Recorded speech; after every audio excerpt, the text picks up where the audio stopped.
The ideal breath that we would use as our breathing pattern all the time would be smooth, even, which means the exhalation and the inhalation are about the same length.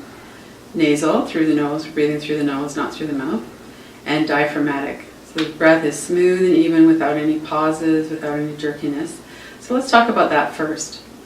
So when we breathe in, sometimes we have a pattern of holding the breath at the top of the breath at the end of the inhalation before we breathe out. So if you notice that that's a pattern of yours, that you have this inhale, and then at the end of the inhalation, you pause for a moment before you start to release the breath, and just see if you can pay attention to that transition point.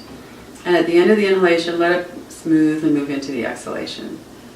Now some of us have a pattern of at the end of the exhalation, we pause for a moment before we breathe in again. So if that's the case, you do the same. Just notice at the end of the exhalation, just let the inhalation start smoothly, finish the inhalation, let the exhalation start smoothly.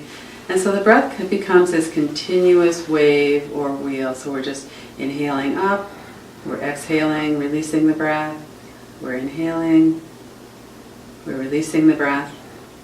And so just let that continuous smooth breath pattern become something that starts to feel a little bit more normal to you. So if right now, as you're paying attention to your breath, you notice that maybe it's up in the chest, there's a little bit more in the chest than in the belly, you notice that there's some jerkiness or holding in the breath, then all we do is simply start to pay attention to that. Relax the body, relax the chest, the belly, and then with this relaxation, the body's natural healthy rhythm can reestablish itself. So in all of the work that we do with the breath, it's really important not to get too strong or to be working with too much effort. We really want to just relax, pay attention to the pattern that's happening, and allow the breath to come back to equilibrium on its own. And then we have the qualities of the evenness of the breath. So this is really, really important. So as we breathe out and as we breathe in, we want to have the exhalation and inhalation approximately the same length without any gaps or pauses in the breath. So as we breathe out, for instance, if we're breathing out to a count of 3, then when you breathe in, also breathe into a count of 3. And then as you breathe out, count of 3, breathe in, count of 3. So when we pay attention to that, what happens over time is we develop a habit of smooth, even breathing. And that is the healthiest way to breathe. It's the most relaxing way to breathe. And it's the part of the breath, the exhalation, the smoothness of the exhalation, is the part that really relaxes and heals our nervous system.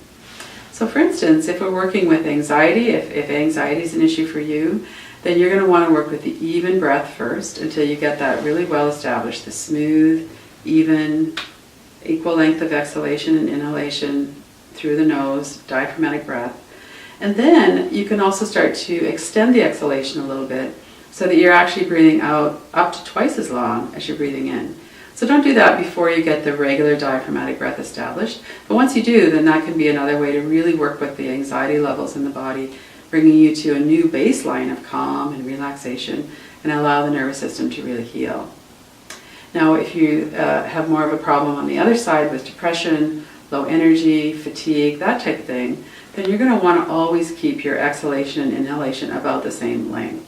You don't ever want to inhale longer than you exhale, but if you have depression, then you want to keep them about the same length.